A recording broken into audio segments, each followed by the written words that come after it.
Okey, auzubillahi minasyaitonirrajim. Bismillahirrahmanirrahim. Assalamualaikum warahmatullahi taala wabarakatuh dan salam sejahtera kepada penonton di luar sana. Okey.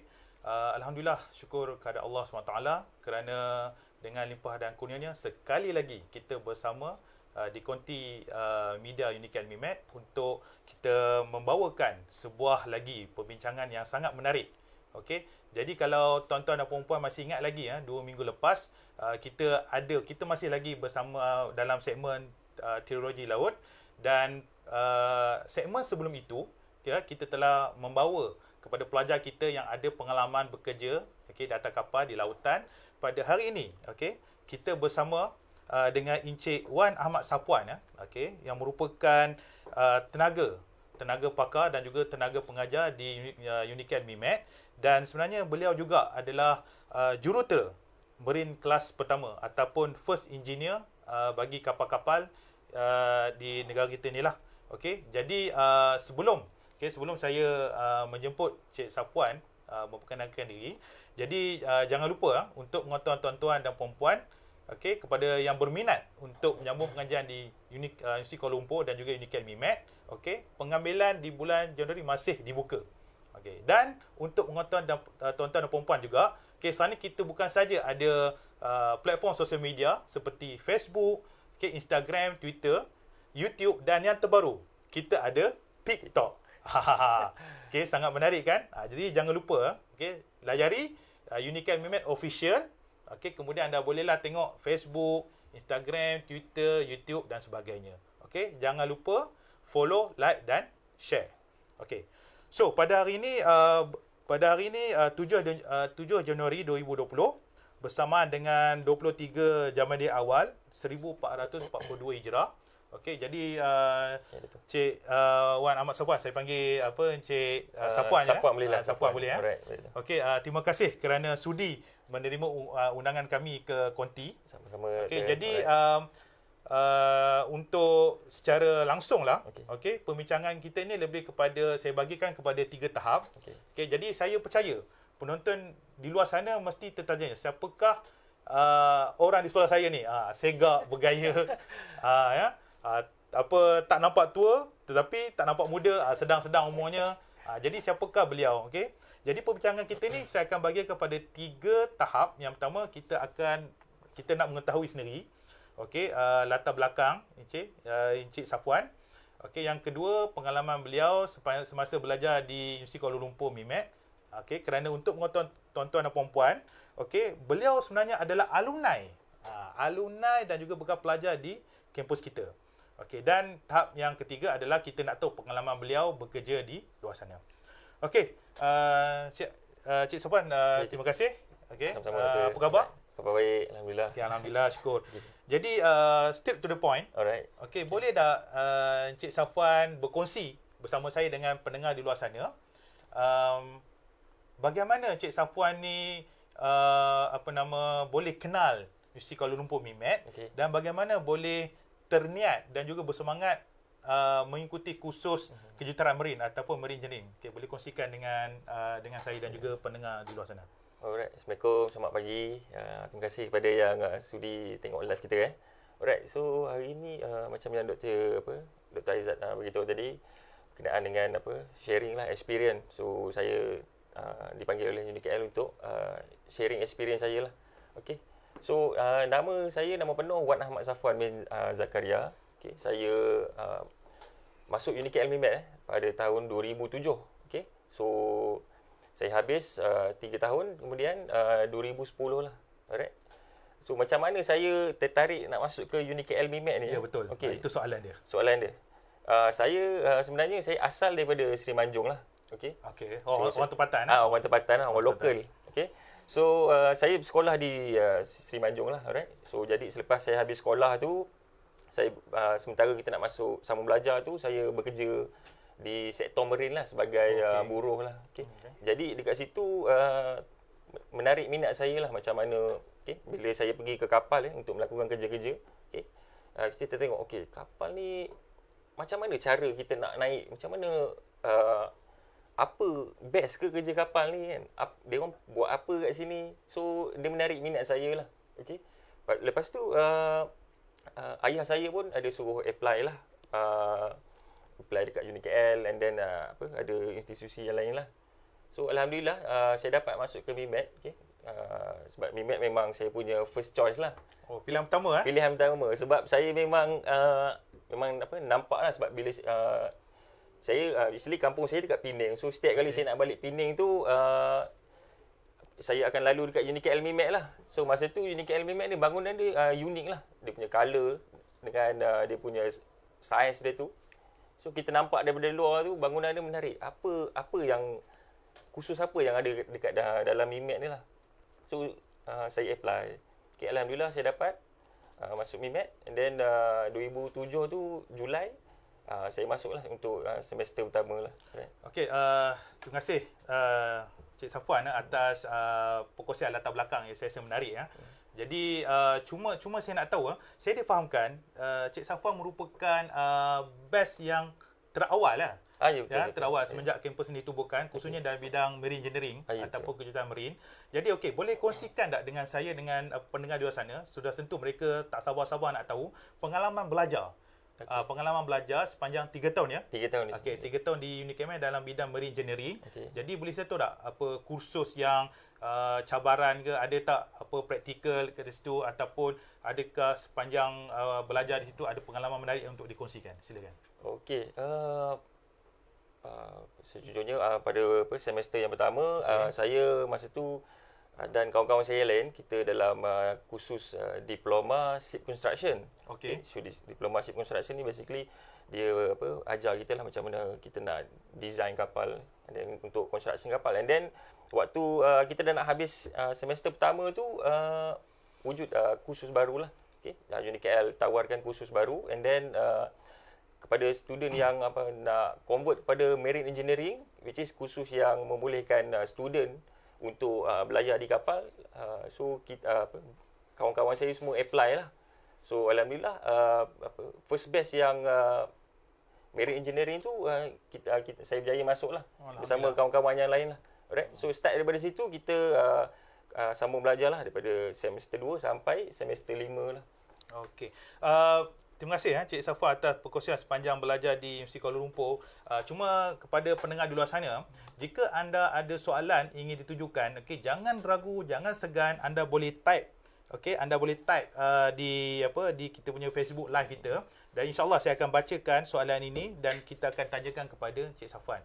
Okey, jadi boleh kongsikan tak apakah pengalaman yang tidak dapat dilupakan ketika menjadi pelajar di Universiti Kuala Lumpur? Tak kisahlah ketika mewakili dalam sukan ke ataupun pergi pembentangan ataupun buat produk sebagainya. Ada pengalaman yang menarik yang boleh kita kongsikan?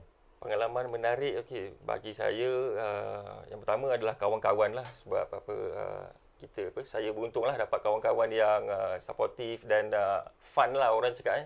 So setiap minggu kita akan ada aktiviti macam kita mandi sungai, and then kita buat barbecue dekat laut. Sebab apa Manjung ni menarik menarik doktor. Sebab apa Manjung ni dia dekat dengan Teluk Batik. Okay, and then kita ada pantai Teluk Senangin. Jadi aktiviti tu ada lah. Okay. Sebab apa aktiviti ni penting supaya kita kekal aktif lah sebagai student. Okey. Okay. Jadi maknanya bila kita belajar di UniKL MIMED ni, di Lumut ni, maknanya kita sebagai manusia biasa takkan nak belajar saja, betul tak? Betul. Jadi Wan dengan kawan-kawan ni kalau ada masa terluang tu akan pergi buat barbecue. Berkelan sebagainya.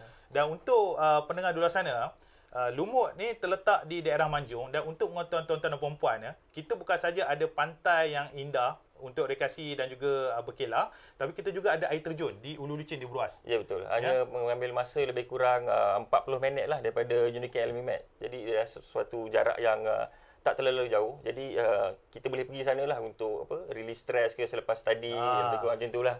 Dan saya percaya mungkin Wan dan kawan-kawan pernah pergi ke Ulu Licin untuk kena air terjun sana, air sungai sejuk. Kalau boring nak mandi air laut, air terjun pun kita ada kat sini. Dekat saja. Maknanya lengkaplah package ada kat sini. Kita juga ada Pulau Pangkor yang mengambil masa lebih kurang 15 minit kalau kita naik daripada JT Marina. Marina Island. Jadi sana ni Pulau Pangkor pun dah bebas cukai ya? Betul. Jadi saya dengar cerita coklat pun murah.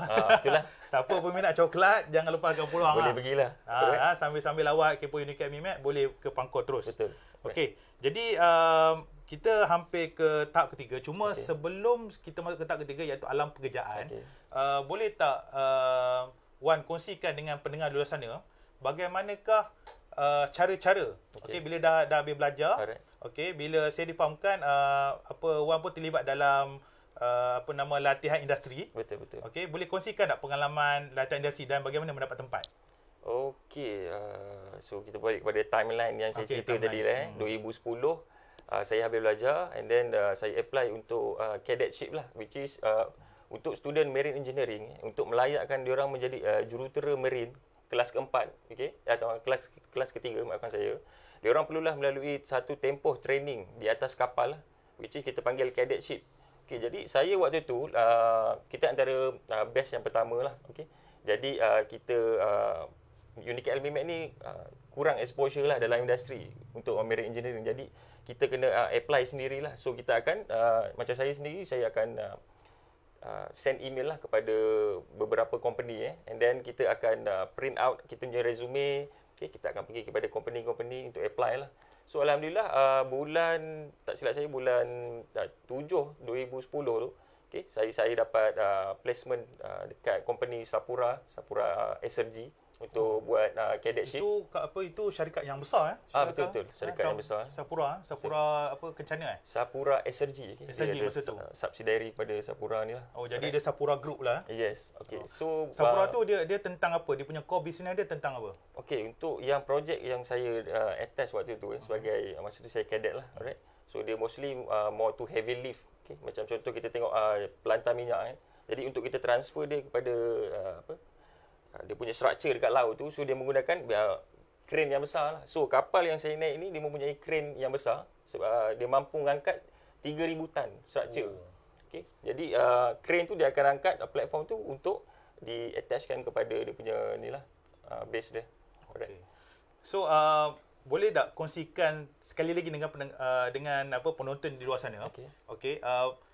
Apabila Wan dah habis latihan industri, apakah syarat-syarat dan juga apakah yang Wan lakukan untuk bekerja sebagai seorang jurutera di atas kapal?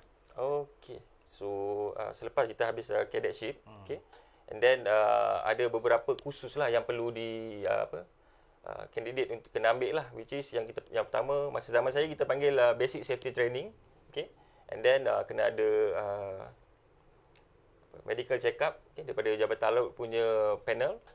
Then kena buat seaman card, right? And then kita boleh candidate perlulah pergi kepada Jabatan Laut untuk ambil oral exam. So once bila dah pass oral exam tu, then Jabatan Laut akan mengeluarkan sertifikat yang menyatakan candidate layak sebagai marine engineer lah kelas ketiga. So itu adalah titik tolak pada permulaan karier saya lah. Back in 2011 lah waktu tu. Jadi saya difahamkan timeline dia. Wan belajar di Unicad Almimed 2007. Dan habis belajar lebih kurang 2010. Betul. Jadi mula bekerja tu 2011 ataupun 2010. Awal 2011 lah waktu tu saya dah complete semua saya punya certificate. And then masa tu pun certificate COC kita panggil COC, Certificate of Competency. Dia baru siap daripada Jabatan Laut and then di handover kepada saya. And then baru saya start cari company lah untuk kita masuk dalam industri. Lah. So alhamdulillah peluang pekerjaan tu ada untuk marine engineer. So demand kat luar ada. Jadi kita bagi COC dan CV kita, alhamdulillah lah mudah dapat kerja lah. Alhamdulillah. Jadi kita sudah nak masuk tahap yang bagi saya tahap yang sangat panas. Sebab kita nak tahu pengalaman Encik Safwan sendiri bekerja sebagai seorang jurutera di atas kapal. Jadi sekarang ni kita akan masuk ke segmen yang kemuncaknya, klimaksnya. Kita nak tahu pengalaman Encik Safwan ni bekerja sebagai seorang jurutera marine di atas kapal. Jadi mungkin saya difahamkan Encik Safwan ada bagi kepada tim kita gambar ke video betul. Doktor. Saya ada bagi saya ada share sikit lah gambar-gambar saya waktu bekerja di laut lah. Mungkin penonton boleh lihat ini gambar dia. Ya betul. Wah, masa ni ni tahun bila ni? Ini 2014 2013. Ni masa tengah bekerja waktu tengah bekerja. Ini waktu kita repair enjin kapal.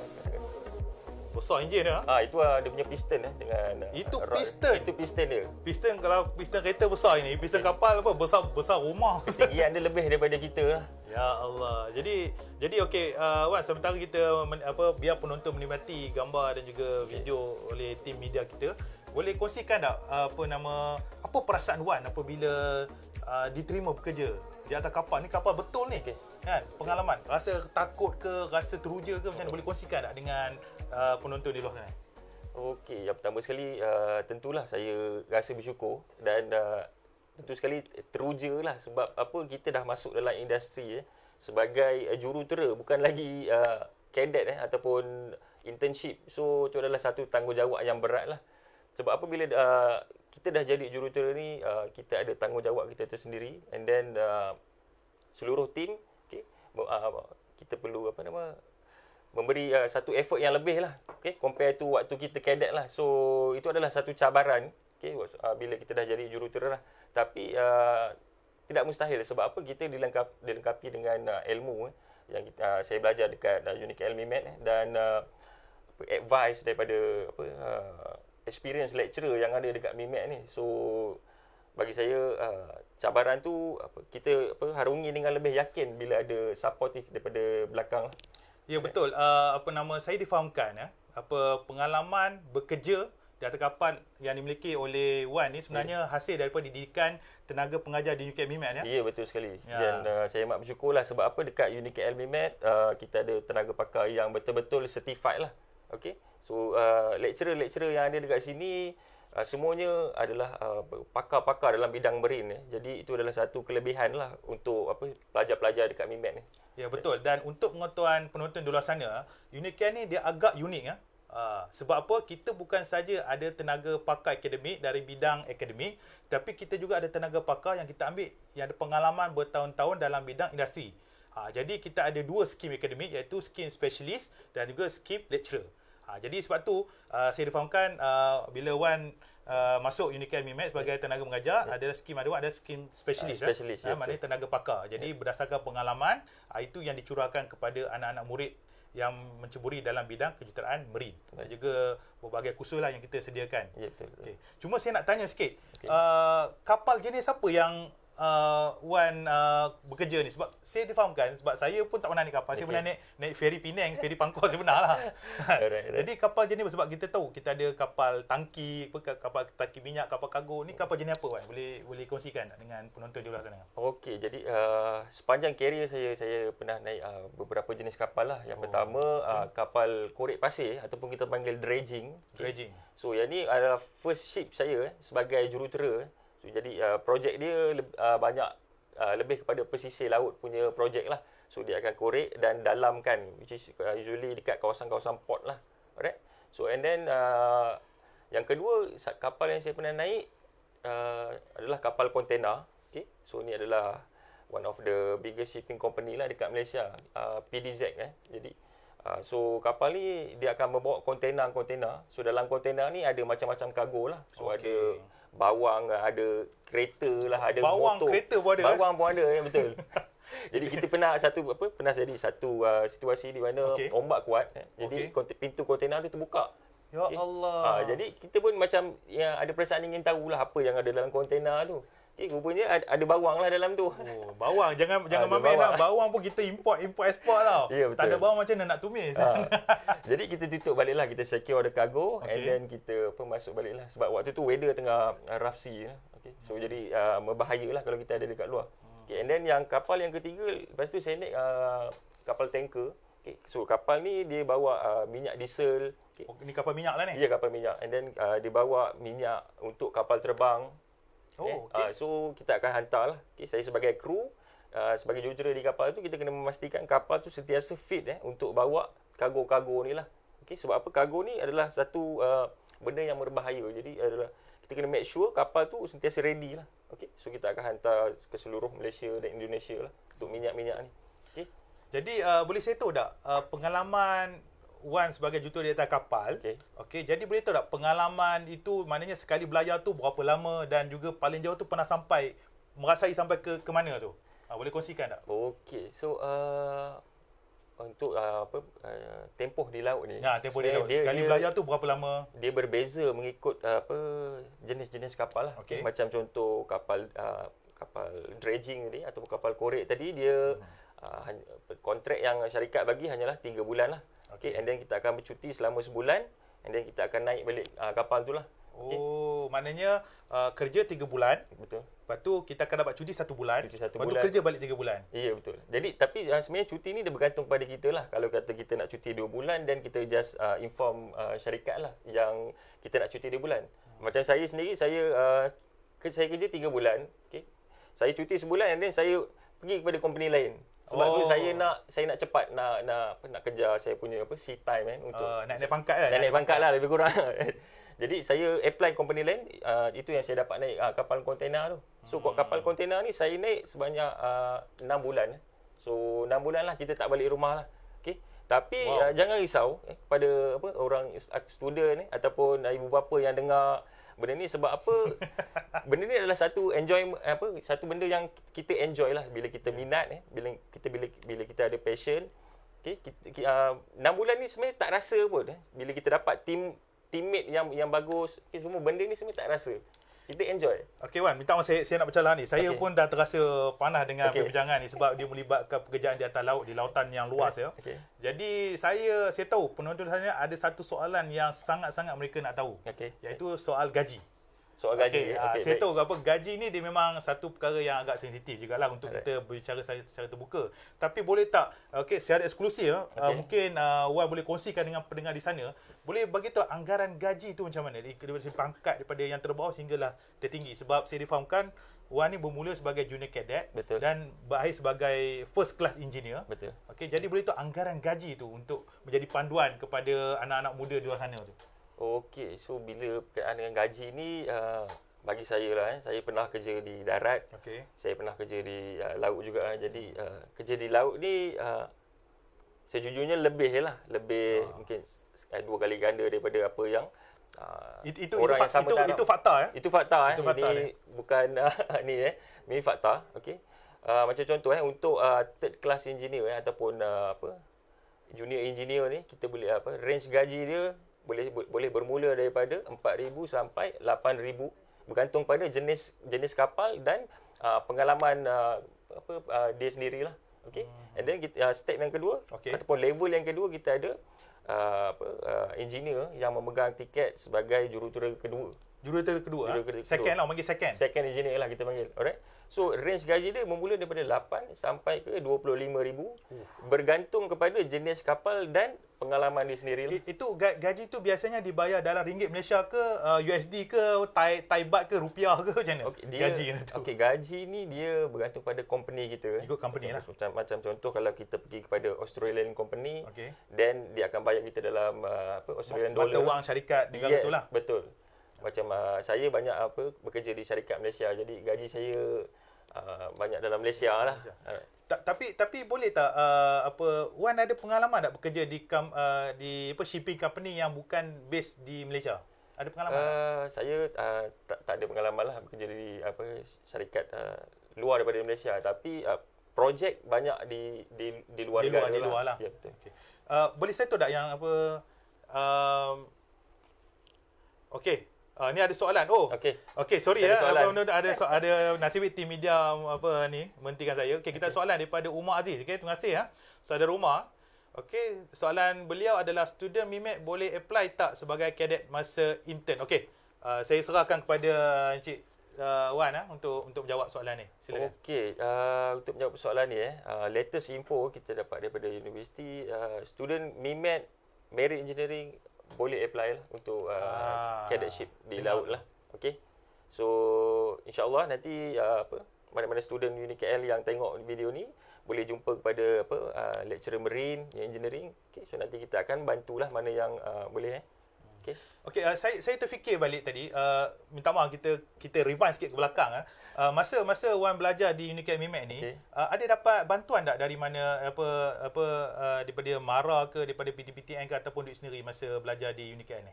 Ni adalah satu benda yang menarik yang saya nak berkongsi lah. Sebab waktu saya apply pada UniKL MIMET ni, saya pun tak tahulah kita ada pinjam MARA lah. Jadi bila saya dah masuk tu semester pertama baru UniKL waktu hari pendaftaran tu UniKL bagi tahulah yang MIMET ada sediakan pinjaman MARA lah. Oh, MARA Ya, betul. Jadi saya apply, alhamdulillah saya dapat full loan lah dengan full loan full loan dengan Alhamdulillah. UniKL. Jadi full loan tu apa yang Wan dapat? Saya difahamkan dia apa, MARA ni dia akan memberi allowance hari hidup. Betul. Dan juga dia juga membayar yuran pengajian. Membayar yuran pengajian. Jadi bila dah habis belajar tu macam mana? Berapa banyak yang macam saya dulu saya belajar guna PTPTN. Jadi saya pinjam 100%, saya bayar 110%. Dan lebih kalau MARA macam mana? Boleh kongsikan tak pengalaman? Ini dia nak penonton tu boleh benar ini pengalaman betul ni. Kita tak tipu ni. Macam saya sendiri saya buat pinjaman MARA and then sebanyak 48,000 lah untuk khusus marine engineering. And saya pun sebenarnya sejujurnya saya pun bukanlah student yang terlalu excel lah waktu belajar dulu kan. Jadi saya hanya membayar total sebanyak 30% lah, 30 ataupun 40% lah daripada total yuran yang saya pinjam tu. Jadi itu adalah satu kelebihan bila anda belajar dekat universiti MARA lah. Alhamdulillah. Kalau maknanya kalau kita belajar di Universiti Kuala Lumpur, sebab untuk pengetahuan tuan-tuan dan puan-puan, Universiti Kuala Lumpur ni namanya Universiti Kuala Lumpur UniKL, tetapi kami ni milik penuh Majlis Amanah Rakyat MARA. Jadi insya-Allah Bumiputera berpeluang cerah untuk mendapat pinjaman MARA, termasuk allowance hari hidup dan juga bayar yuran pengajian lah. Betul. Dan seperti yang Wan sebut tadi, bila dah habis belajar, kita boleh mohon pengurangan. Ya, betul. Saya difahamkan Wan bayar sekitar 30% je daripada 100%. Itu merupakan satu kelebihan yang saya rasa tuan-tuan dan puan-puan perlu ambil sebelum terlewat. Jadi itulah saya nak ulang balik, kita masih ada buka pengambilan bulan Januari lagi. Betul. Jadi jangan lupa. Oh, kita ada soalan lagi. Soalan daripada makin menarik ni. Okey, makin menarik. Soalan daripada Muhammad Fikri, saudara Muhammad Fikri. Terima kasih saudara Muhammad Fikri atas soalan. Soalan beliau adalah apa pengalaman tuan paling macam ini soalan saya ni dia dah ambil. Sebaru nak tanya. Okey, silakan. Silakan Wan. Jawab soalan ni. Good question lah daripada Muhammad Fikri Okey, pengalaman paling mencabar bagi saya adalah ketika bila mana cuaca tu bertukar daripada calm and then dia pergi kepada rough sea lah. So bila rough sea ni macam saya sendiri pernah selalunya bila rough sea ni kita akan sentiasa dalam keadaan berjaga-jaga lah. Okey, macam last 4 years kita pernah kena saya pernah kena gempa bumi waktu kita projek dekat Jepun. Okey, tengah bekerja ni satu kapal bergegar masa tu So masa tu banyak kru dekat kru mess, dia orang tengok kapten lah. So nasib baik masa tu kita ada kapten yang pengalaman. Jadi dia suruh kru semua calm down So just do like macam normal and then continue work lah. And then the next day kita dapat tahu bahawa 80 nautical mile daripada kedudukan kapal kita tu ada gempa bumi dekat Jepun. Yang apa besarlah gegaran tu Memang kita rasa gegaran dia dekat kapal lah. Itu yang pertama. Yang kedua waktu bila rough sea ni of course lah, walaupun kita otai macam mana pun mabuk tu akan rasa jugalah. So during monsoon season during monsoon season kebetulan saya sign on, saya dekat kapal masa tu. Jadi kita kena monsoon lah. So 2 minggu kapal memang tonggang terbalik lah. Bilik kita pun terabur. Jadi kita punya badan pun dah tak strong lah sebab kita muntah and then kita makan pun tak ada selera. But at the same time you have to do your job as a marine engineer. So that's the real challenge lah. So you have to keep kita panggil keep strong lah. Macam mana pun you kena buat you punya duty. Sebab apa engineer jurutera lain dia orang pun ada dia orang punya duty. So dia orang takkan dia orang nak cover kita punya duty. So kita, nak tak nak kita kena kerja. Jadi itulah pengalaman bukan senang jadi pelajar kadang tidur terlebih datang kelas sampai pensyarah kena call kena ketuk pintu datang kelas kan. Bila bekerja kita memegang tanggungjawab sebagai pekerja, kita kena buat kerja sebaik mungkin lah. Okey, jadi Wan, saya nak tanya sikit soalan saya tu ada Wan tak jawab lagi tu.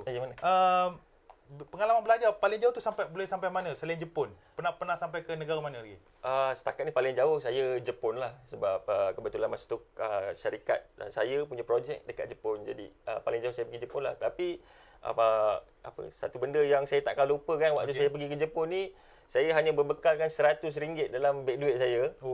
Saya pergi ke Jepun Tapi waktu tu syarikat yang sponsor lah. So tiket flight, tiket makan, hotel, sampai daripada saya keluar rumah sampai ke atas kapal. So semuanya ditanggung oleh syarikat lah.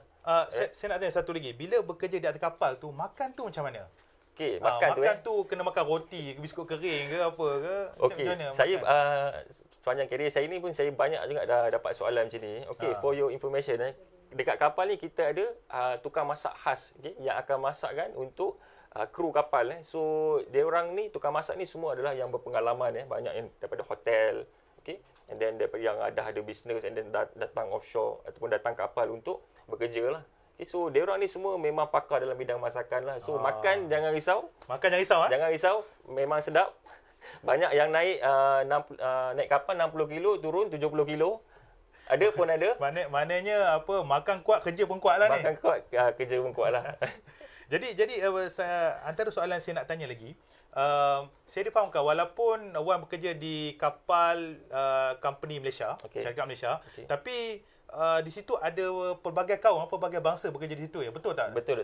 Okey, macam contoh saya dekat kapal. Ya, sebab kita nak tahu hubungan macam mana Wan berinteraksi dan bekerja dengan yang berbilang bangsa, berbilang warga negara itu, macam mana pengalaman tu? Pengalaman saya bercampur dengan pelbagai jenis kru daripada pelbagai negara. Macam contoh saya dekat Sapura, kita ada Ukrainian, kita ada Indonesian, kita ada Brazilian. Yes. Sebab apa kita punya sertifikat ni, sertifikat yang dihasilkan ataupun kandidat yang keluar daripada MIMET, COC yang dia orang dapat tu adalah worldwide. So kita punya sertifikat ni sama dengan orang yang belajar di UK, orang yang belajar di Australia, orang yang belajar di Maritime Institute lah, yang recognized by IMO. So kita dengan orang luar ni sama standard. So that's why kita boleh bekerja lah.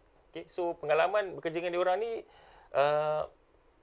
okey lah, sebab apa, kita mudah lah, sebab apa, international punya language kan, English. Jadi dia orang pun kita akan berkomunikasi dalam bahasa Inggeris lah. Alright. Okay.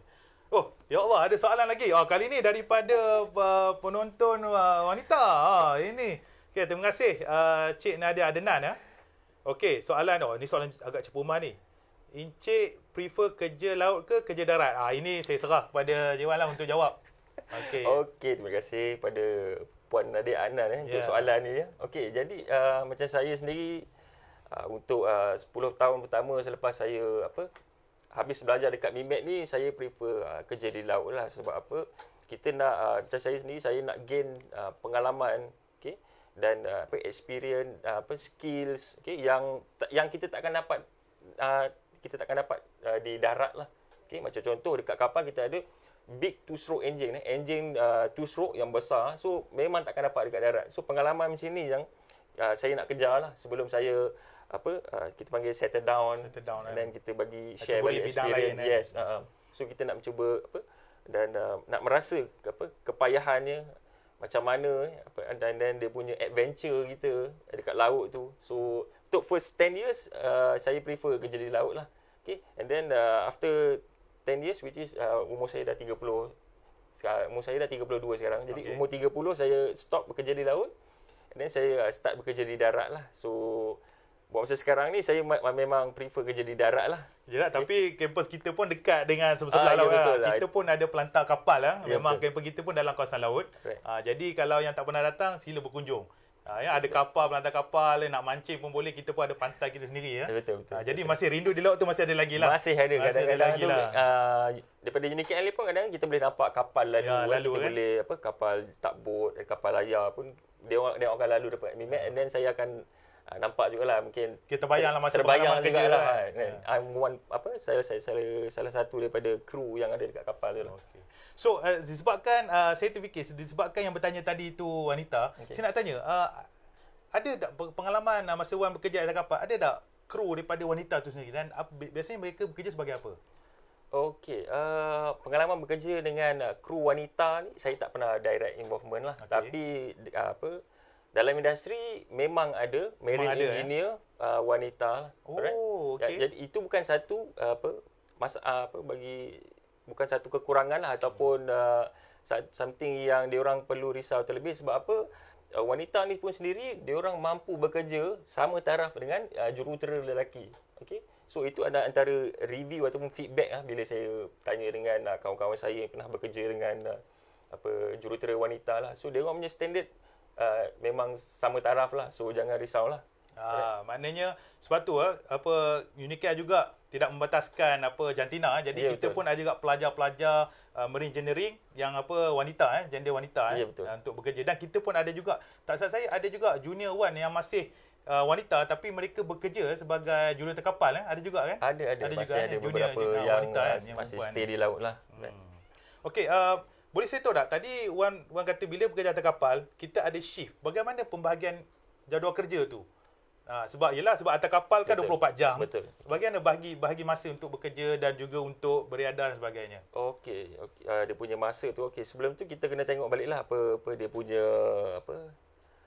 route ataupun akar untuk jurutera punya career ni. Yang pertama kita ada chief engineer. Okey, maknanya paling tinggi chief engineer lah. So chief engineer ni dia tak duty. Okey. Dia hanya akan standby 24 hours lah. Dia pantau je, dia monitor je. Dia hanya monitor. Alright. So yang kedua yang akan in charge keseluruhan engine room adalah second engineer. Okey. So second engineer akan buat, kalau macam untuk kapal offshore, dia akan buat 6 jam dan 6 jam lah. So 6 jam by second engineer. And then another 6 hours dia rehat. And then dia akan digantikan oleh third engineer. And then selepas rehat 6 jam dia akan masuk balik 6 jam dia punya shift. Dia 6 jam rehat, 6 jam kerja macam tu lah. Betul. Okey, kalau untuk kapal besar pula dia akan lebih kepada 4 jam. So sebab apa, dekat kapal besar kita ada lebih engineer lah. Kita ada chief, second, third dan fourth. Right? So jadi pembahagian duty tu lebih kepada 4 jam lah. Okey. Jadi kita ada soalan lagi. Ini mengalahkan penonton, ni mengalahkan saya ni bertanya soalan. Soalan daripada Encik Adwa Firdaus. Okey, terima kasih saudara Adwa Firdaus. Soalan beliau adalah, kalau berpeluang Encik nak naik kapal semula tak? Okey, silakan Wan. Jadi soalan terbaiklah. Ini semua orang tanya pada diri sendiri tanya. Okey, tak apa, silakan. Okey, boleh. Okey, kalau berpeluang saya memang nak naik kapal baliklah. Tapi kapal Star Cruise yang dekat Pening tu je lah. Tapi kalau untuk kapal macam 6 bulan tu, saya mungkin kena ada beberapa faktor yang saya kena consider baliklah. Okay, tapi jika tawaran yang lumayan, why not? Betul. Betul, sebab untuk pengetahuan ada juga dulu tenaga kerja dengan pakar ni. Okay, beliau bekerja tapi bila dapat tawaran balik, beliau pun naik kapal balik. Betul. Sebab certificate COC kita ni, certificate of competency ni, dia punya tempoh validity dia 5 tahun. Jadi so within 5 years at least kena naik kapal lah. Right, supaya benda kita punya COC untuk dia renew kan? Yes, right. Dia sekali naik kapal tu untuk renew tu dia ada berapa jam minimum tak untuk sea time dia tu? Untuk sea time tu tak ada mention by Jabatan Laut. Cuma biasanya company untuk satu kontrak paling singkat dia boleh bagi dalam 2 bulan lah. So at least kena hadap 2 bulan dululah. Jadi saya nak tanya sebab pengalaman Wan bekerja dan belajar atas kapal ni menarik. Jadi nak tanya sebagai kita orang Melayu, orang Islam, kalau masa zaman bulan Ramadan tu macam mana? Pernah beraya atas kapal tak? Okey, beraya atas kapal tu memang biasa dah lah. So macam mana kalau bulan Ramadan tu macam mana kerja? Okay, kalau bulan Ramadan kita tetap kerja. Sebab apa, kapal akan dia punya operasi continuous lah. So memang sentiasa jalan. And then berpuasa tu tak ada isu pun sebenarnya. Sebab apa, masing-masing kita respect each other lah. Macam contoh kita bercampur dengan kru daripada Korea ataupun China ke. So dia orang pun kerja macam biasa lah. And then semua pun dah besar atas tu kan. So kita respect boundaries each other lah. So kalau dia nak makan ke apa kan, dia orang pun faham lah. Dia orang sorok-sorok sikit lah. Dia masa saya fahamkan Wan pernah bekerja, belajar sampai ke Jepun. So bila Jepun tu kita boleh turun tak untuk jalan-jalan ke, ataupun walaupun dah sampai Jepun kita kena duduk dalam kapal juga? Okey, macam contoh kapal saya ni, dia punya lokasi dia memang fix dekat tengah laut 3 bulan. Jadi dia tak patah balik. Jadi untuk saya, bila kalau saya nak turun nak pergi darat ni, hanya bila sebelum saya transfer daripada kapal boat kepada kapal besar lah. So within 2-3 hari tu kita sempatlah nak berjalan, kita nak pusing, tengok kawasan dekat Jepun. And then kita akan duduk atas kapal selama 2 bulan. And then bila kita sign off, So sebelum flight kita balik ke Malaysia tu, kita ambil kesempatan tu lah. Mungkin dalam 8 jam atau 1 hari untuk kita round. And then baru kita balik ke Malaysia lah.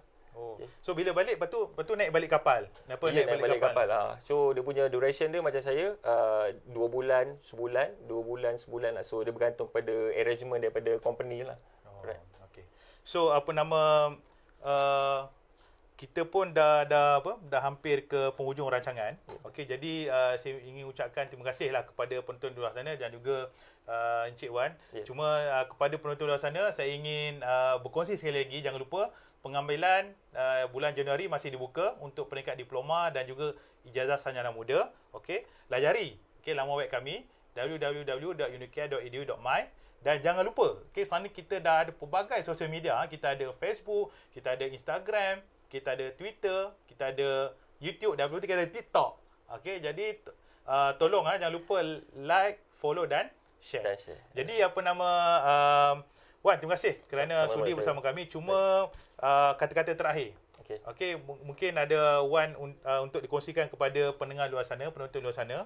Okey, sebagai pengalaman Wan, sebagai seorang jurutera yang pernah belayar, apakah kata-kata semangat dan juga motivasi kepada mereka? Silakan. Okey, kepada kata-kata motivasi kepada student Okey, whatever it is, jangan give up. Okey, sentiasa teruskan perjuangan untuk belajar dekat MIMED ni. Okey, and then kepada kawan-kawan yang dalam industri, yang sedang tengok ni, kepada COC holders, siapa yang nak sambung untuk program master, Unicare ada provide master program lah untuk COC holders lah. So boleh contact Unicare MIMED lah untuk further collaboration lah. Alright. Okay. So saya ingat dengan itulah, dengan itu saja kita punya perkongsian. Masa pun mencemuri kita. Jadi kepada pendengar di luar sana, jangan lupa untuk mengikuti kami pada waktu dan ketika yang sama untuk segmen yang lebih panas dan juga mencabar. Jadi saya ingin ucapkan terima kasih kepada semua dan juga terima kasih lagi Iwan kerana sudi bersama kami. Alright. So insyaAllah kita akan berjumpa lagi di lain masa dan tempat. Assalamualaikum. Est-ce que vous êtes prêts? 3, 2, 1, 0. UPKL